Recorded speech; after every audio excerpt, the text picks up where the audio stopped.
বৈষম্য বিরোধী ছাত্র আন্দোলনে নিহত পরিবারের মাঝে ভোলা জেলা প্রশাসনের অর্থ বিতরণ। ভোলা জেলা প্রতিনিধির পাঠানো তথ্য ও চিত্রে থাকছে নিউজ ডেস্কে বিস্তারিত। বৈষম্য বিরোধী ছাত্র জনতার আন্দোলনে ভোলার নিহত ৪২ পরিবারের মাঝে ভোলা জেলা প্রশাসনের উদ্যোগে চেক বিতরণ করা হয়েছে।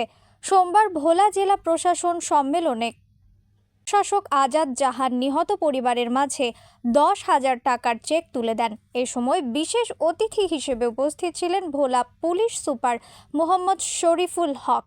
উপস্থিত ছিলেন অতিরিক্ত জেলা প্রশাসক মোহাম্মদ মঞ্জুর হোসেন, জেলা সমাজ সেবার উপপরিচালক রজত শুভ্র সরকার, সমাজ সেবার সহকারী পরিচালক কাজী গোলাম কবির, সহকারী পরিচালক মোহাম্মদ মিজান সালাউদ্দিন প্রমুখ।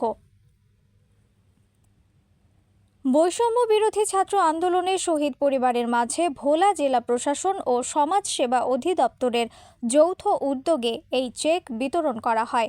বক্তারা বলেন, ছাত্র অভ্যুত্থান আমাদের জাতিকে নতুন একটি স্বাধীনতা এনে দিয়েছে।